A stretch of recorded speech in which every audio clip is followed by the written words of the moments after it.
Halo bos, balik lagi di channel Andi ST ya. Jadi kali ini saya ingin membagikan tip bagaimana kita caranya mencetak adonan di loyang martabak supaya tingkat ketebalannya itu stabil ya. Jadi tidak terlalu tebal dan tidak terlalu tipis. Jadi hasilnya stabil. Oke.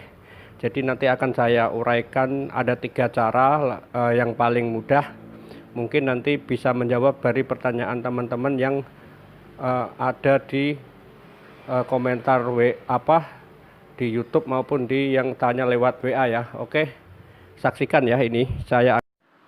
Jadi cara yang pertama, kita menuangkan adonan yaitu 1/4 sampai 1/3 dari tinggi loyang. Jadi segini ya. Jadi maksudnya 1/4 sampai 1/3. Jadi lihat adonan juga ya.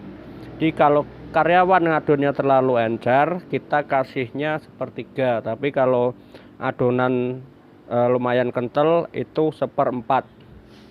Jadi tergantung menyesuaikan adonannya. Jadi untuk cara yang kedua, pakai ukuran sendoknya ya. Jadi untuk sendok ini kalau dilihat, tapi harus sendok yang ini ya, kayak gini ya. Itu kalau yang medium diameter 20 itu setengahnya. Jadi kalau untuk yang besar, loyang besar itu sendoknya sampai tenggelam. Ini patokannya itu yang kalau karyawan saya ajarinya seperti itu. Ada yang ketiga itu nanti ya. Jadi itu pakai gelas ukur. Cuma saya lebih menyarankan itu enak dari ukuran pakai loyang ya. Jadi tinggal kita 1/3 atau 1/4 itu yang lebih enak, jadi tidak ribet. Jadi untuk praktek karyawan pun mudah ya sebetulnya ya, nggak perlu pakai gelas ukur tapi bagi untuk yang pemula pengen belajar dari awal dari SOP-nya, boleh-boleh saja ya. Ya ini tadi yang lat, karena ada pesanan yang lat juga. Saya udah gulain, jadi seratnya ini ya kelihatan ya udah naik seratnya.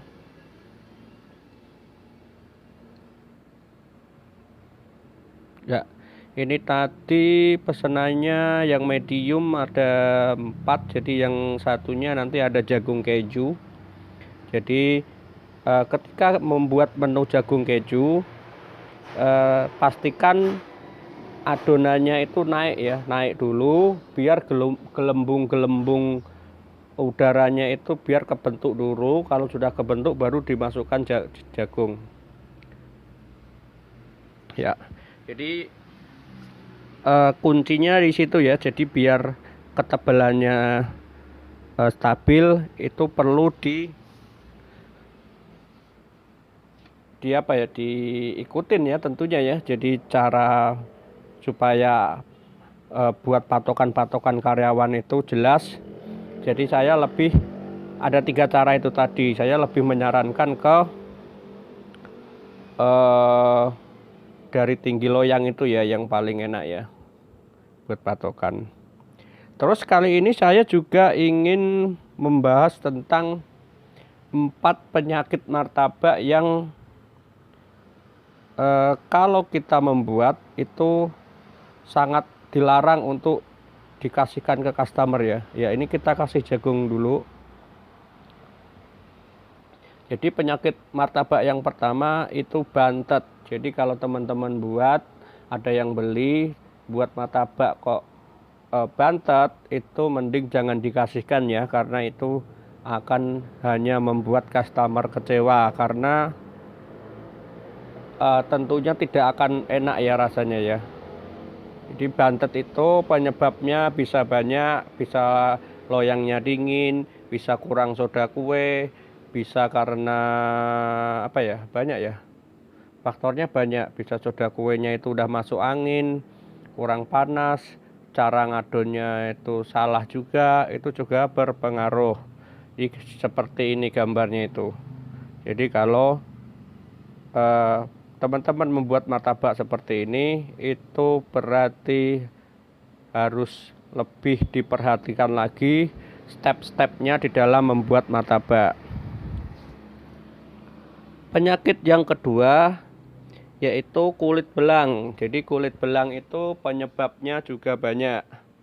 Jadi kalau teman-teman ingin dalam belajar martabak, nanti suatu ke depan kok menemukan martabak kulit belang, itu jangan juga dikasihkan ke customer karena akan membuat kecewa. Penyebabnya dari kulit belang itu bisa kepanasan loyangnya, kotor loyangnya, bisa karena masih ada biasanya sih habis membuat tipis ya, kendalanya di situ. Habis membuat tipis itu kan menteganya di loyang, itu kadang kalau ngelapnya tidak bersih itu membuat kulitnya belang tuh. Jadi perlu diperhatikan lagi ya. Jadi kayak gini jangan dikasihkan ke customer. Yang ketiga itu kulitnya terlalu tebal ya, kayak gini gambarnya bisa diperhatikan. Itu juga salah satu penyebab penyakit martabak yang tidak layak dikasihkan ke customer ya kalau kita sudah jualan, itu karena akan membuat kecewa. Kulit tebal penyebabnya banyak, bisa karena loyangnya kepanasan, loyang dingin itu juga bisa menyebabkan kulit tebal. Soda kue yang sudah jelek juga bisa menyebabkan kulit tebal. Terus apalagi tuh adonan terlalu kental juga bisa membuat kulit tebal. Jadi faktor-faktornya banyak ya, dan banyak lagi itu penyebabnya kulit tebal itu. Tapi ada beberapa kulit tebal yang masih bisa ditoleransi, itu gak apa-apa dikasihkan, cuma syaratnya bagus dan mentega itu memenuhi dari sarang-sarangnya, itu bisa masuk ya intinya. Tapi kalau tebelnya seperti ini kulitnya, terus ditambah adonannya seratnya nggak kebentuk, itu jangan dikasihkan karena akan membuat kecewa. Yang keempat itu martabak gosong ya. Jadi kalau teman-teman membuat martabak kok kulitnya gosong, itu jangan juga dikasihkan customer, mending dibuang saja ya. Begitupun dengan ketiga penyakit yang sudah saya sebutkan tadi, mending dibuang. Karena lebih baik kita rugi, kasarannya rugi saat ini daripada kita harus kehilangan customer ya, kalau kita paksakan untuk mengasihkan martabak yang berpenyakit tadi. Jadi mending kita buat lagi yang baru untuk biar ke customernya itu kita kasihkan yang lebih bagus. Jadi kulit gosong itu penyebabnya bisa karena kesalahan yang masak, bisa karena kesalahan dari bahan ya. Kesalahan dari bahan tuh biasanya kebanyakan gula, tapi seringnya itu kesalahan dari yang masak. Jadi waktunya api harus dikecilin, ternyata tidak dikecilin. Jadi akhirnya itu akan membuat loyang panasnya itu terlalu over. Jadi harus step by step, kapan harus dibesarkan apinya, kapan harus dikecilkan tuh harus tahu ya. Itu sudah saya buatkan tutorialnya. Bagi yang baru bergabung dengan channel ini bisa dicari video-video sebelumnya ya, sudah saya buatkan lengkap. Jadi intinya keempat penyakit martabak tersebut itu sangat fatal ya. Jadi yang saya kasih contoh fotonya tadi itu sangat fatal. Jadi sangat haram untuk dikasihkan ke customer ya. Mending dibuang daripada kita kehilangan customer. Oke. Jadi itu seputar penyakit martabak yang perlu diketahui. Jadi supaya teman-teman tahu ya mana martabak yang harus kita kasihkan, mana yang tidak.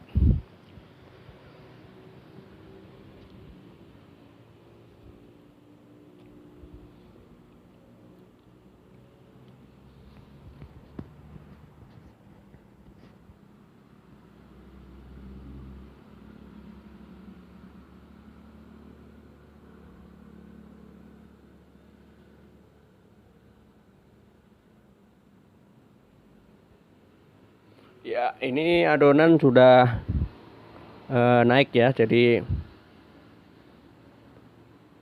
dilihat dari pinggirannya tipis. Jadi ini akan salah satu bukti martabaknya itu udah pasti bagus ya.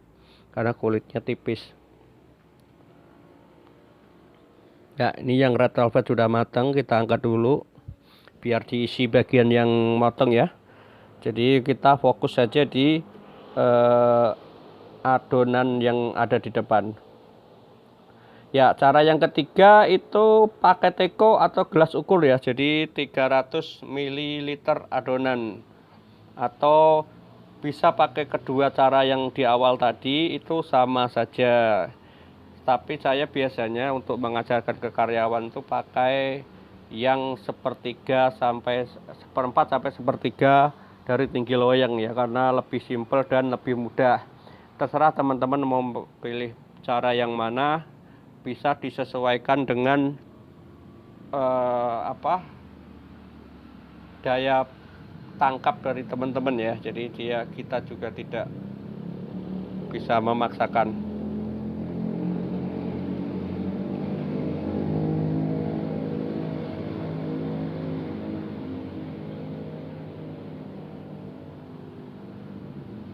Ya. Ya, kita tuang ya. Jadi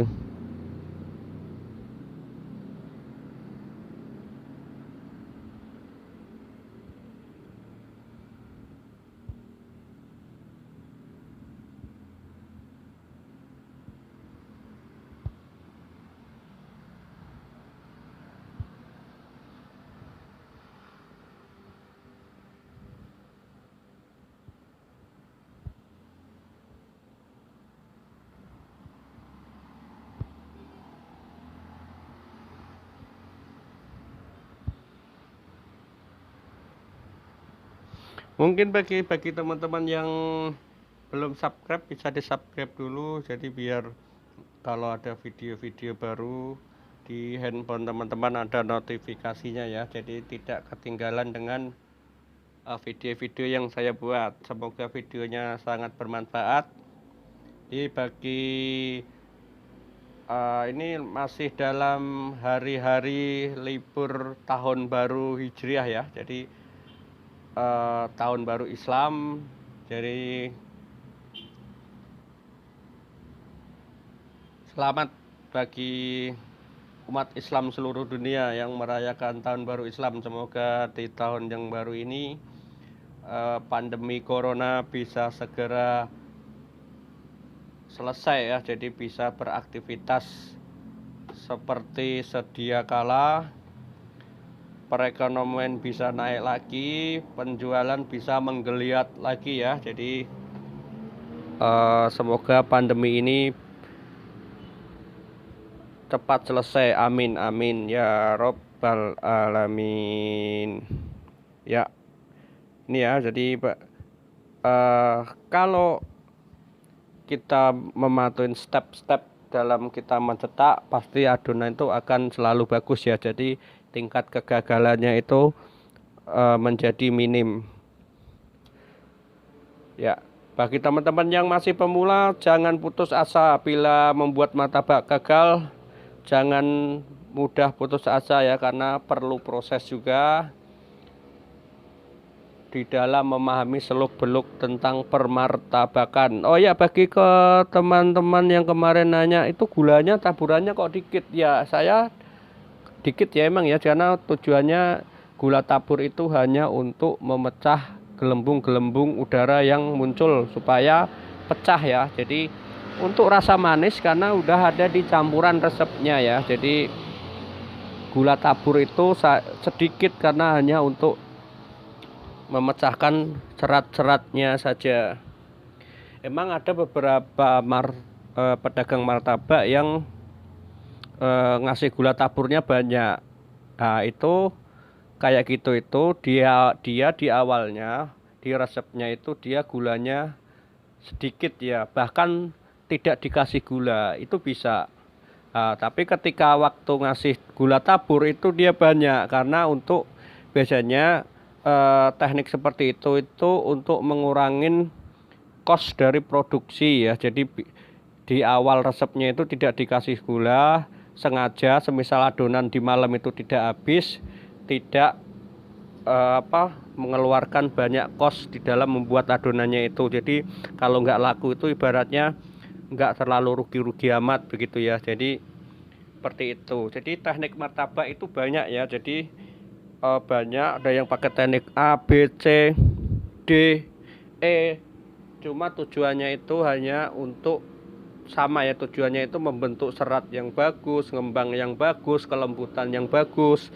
Meskipun teknik-tekniknya berbeda, cuma teman-teman bisa mengambil di mana yang lebih sesuai sek teman-teman ya. Jadi lebih mudah untuk dipahamin, itu terserah. Kalau saya sih, ini saya hanya berbagi saja sesuai sepengalaman saya saja ya. Jadi itu.